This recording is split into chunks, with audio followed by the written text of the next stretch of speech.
નમસ્કાર મિત્રો, આજે આપણે વાત કરીશું 19મી સદીનું સ્ટાર્ટઅપ. જો અમારી વાત પસંદ આવે તો અમારી ચેનલ લાઇક, શેર અને સબસ્ક્રાઇબ કરવાનું ભૂલશો નહીં. અમદાવાદની ચંદ્રવિલાસ હોટલ ચાણક્ય જેવા મહાન સાહિત્યિકે પણ કહ્યું છે કે જમવાનો આનંદ સૌથી મોટો છે. ગુજરાતી પ્રજા ખાવાની શોખીન પ્રજા છે અને જમવાનો આનંદ બરાબર માણે છે. ડાઇનિંગ હોલમાં મળતી ગુજરાતી થાળી ગુજરાતીઓના ખાવાના વૈવિધ્યપૂર્ણ પ્રેમનું પ્રતીક છે. ગુજરાતી થાળીમાં શું શું હોય છે, તેના કરતાં શું નથી હોતું તે પ્રશ્નનો જવાબ સહેલો પડે તેવી સ્થિતિ હોય છે. ગુજરાતી થાળી એ મિની અન્નકૂટ છે. તેમાં 32 પ્રકારના ભોજન પીરસાય છે. ગુજરાતીઓ વિચારે છે કે જો ભગવાનના અન્નકૂટમાં અનેક વ્યંજનો હોય છે તો ભક્ત તરીકે આપણે શું કામ પાછળ રહેવું? જેવા ભગવાન તેવા ભક્ત. ગુજરાતી થાળી પહેલાં ભાણું તરીકે ઓળખાતી. જૂની પેઢીના લોકો બહાર નીકળતા એટલે નગર શહેરમાં ભાણું ખાઈ લેતા. ગુજરાતી સાહિત્યની ઘણી કૃતિઓમાં ભાણું આવે છે. ભાણું એટલે રોટલી, શાક, દાળ અને ભાત. જો સમય સાંજનો હોય તો દાળ અને ભાતનું સ્થાન કઢી ખીચડી લે. ભાણુંને ગુજરાતી થાળીમાં પરિવર્તિત કરવાનો યશ અમદાવાદમાં ફાળે જાય છે. ઇતિહાસમાં ફંફોળાતા આ ગુજરાતી થાળી શરૂ કરવામાં 2 નામ સામે આવે છે, પરંતુ સંદર્ભો તપાસીએ અને હયાત પુરાવા જોઈએ તો એક જ નામ મોખરે રહે છે. 1861માં શાહપુર વિસ્તારમાં રણછોડલાલ ચોટાલાલે અમદાવાદની સર્વપ્રથમ કાપડની મિલ શરૂ કરી. ત્યારબાદ તો અનેક મિલો સ્થાપિત અને અમદાવાદ વેપાર વાણિજ્યનું મુખ્ય કેન્દ્ર તરીકે ક્રમશઃ વિકાસ પામ્યું. મિલ ઉદ્યોગની સાથે સાથે અનેક નાના મોટા ઉદ્યોગો તેમજ વેપાર રોજગાર વિકસ્યા. મિલોની બહાર પાન બીડીની ગલ્લા, ચાની લારી, ભજીયા, નાસ્તાની લારી કે કટલેરીનો સામાન મળવા લાગ્યો. રિસેસ કે છૂટવાના સમયે લારીઓનું બજાર ભરાતું અને પગારના દિવસે તો ખાસ. આ રીતે મિલ કલ્ચરનો વિકાસ થયો. વળી પાનકોરનાકાથી રેલવે સ્ટેશને જોડાતો આજનો ગાંધી રોડ એ સમયે રિશી રોડ કહેવાતો હતો. તેવો વિકાસ થયો. રિશી રોડની નજીક માણેક ચોકનું મુખ્ય બજાર અને શેર બજાર હતું. મૂળ વાત પર પાછા આવીએ તો આ કિસ્સાની શરૂઆત તપાસીએ તો મૂળ સિદ્ધપુરના વતની એક યુવાનના પૂર્વજો અનેક સદીઓ પહેલાં ઉદયપુર પાસે આવેલા પવિત્ર યાત્રાધામ શ્રીનાથજીની 13 કિમી દૂર આવેલા બામેડા ગામમાં વસ્યા હતા. આ યુવાનનો જન્મ પણ આ જ ગામમાં થયો હતો. એક દિવસ આ કિશોરને નસીબ અજમાવવાનો વિચાર થયો. તેમણે અમદાવાદની વાટ પકડી. આ પહેલાં ક્યારેય શહેર જોયું પણ ન હતું. તેને અમદાવાદ રેલવે સ્ટેશન પર બેઠા બેઠા વિચારતા હતા ક્યાં જવું. એટલામાં એક સજ્જનની નજર તેમના પર પડી. આ કિશોર તેમને સારા ઘરનો લાગ્યો. કદાચ તે ઘરથી નાસીને આવ્યો હોય તેમ લાગ્યું.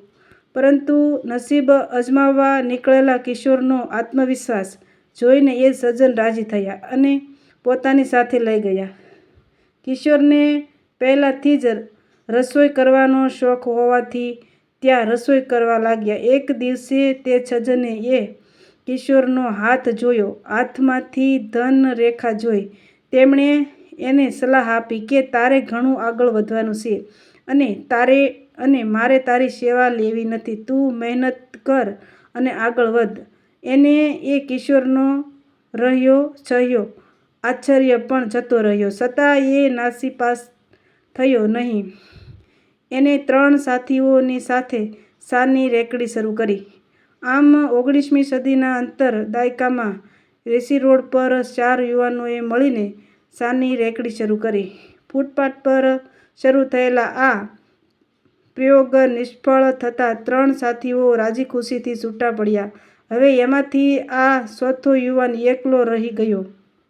નસીબની બલિહારી જુઓ તો 3 યુવાનો ભાગીદારમાંથી ખસી જતા આ ચોથા યુવાનના નસીબ આડેનું પાંદડું ખસી ગયું અને ઉકળતી ચાની ભરેલી કીટલીઓ ફટાફટ ખાલી થવા લાગી. ચા સાથે સ્ટોર, બિસ્કિટ, નાનખટાશ અને નાસ્તો વેચવાનો શરૂ કર્યો. ધીરે ધીરે રેકડી જામી ગઈ.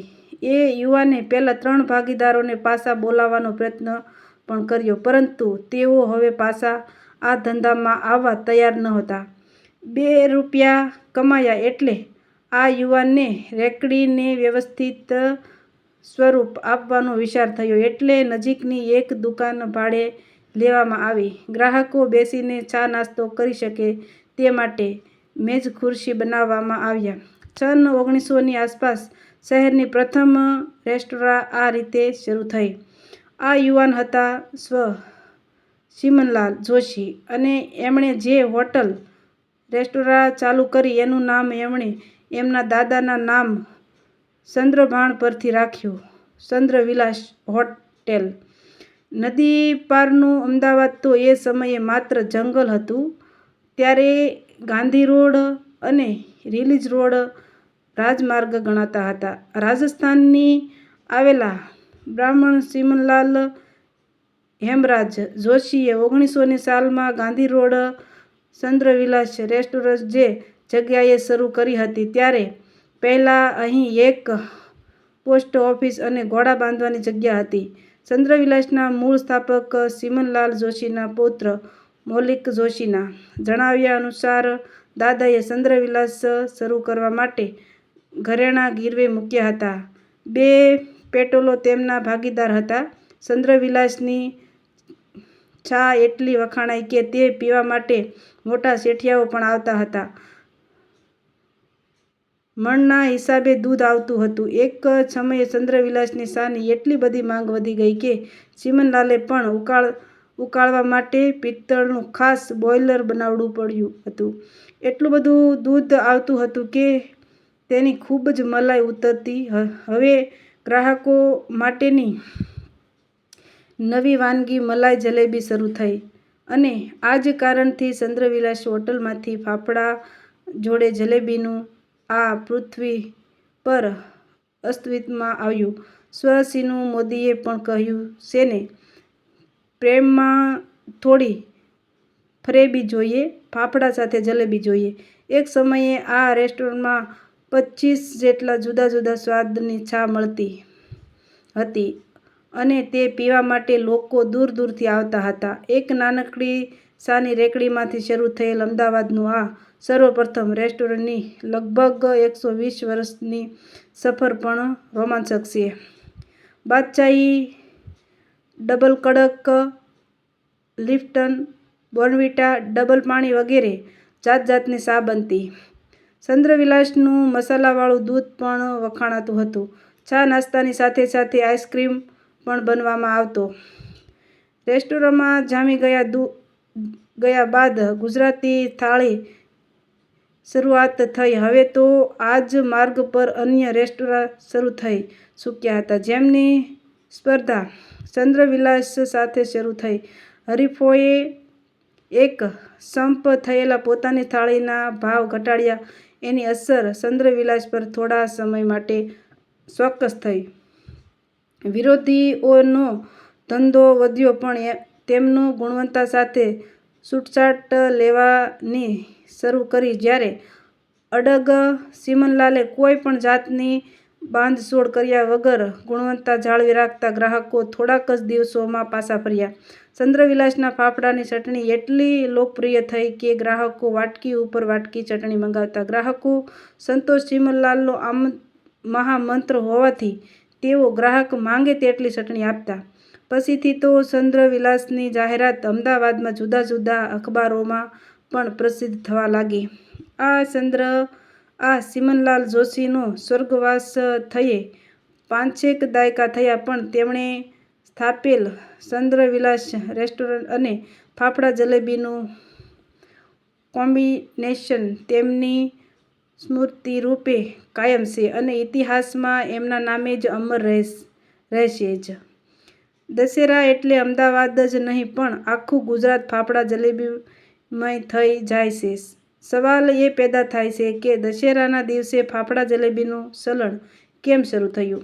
અત્યારે આપણે આ ઇતિહાસના પાના તપાસવા માટે ચંદ્રવિલાસ રેસ્ટોરન્ટને યાદ કરવી જ પડે.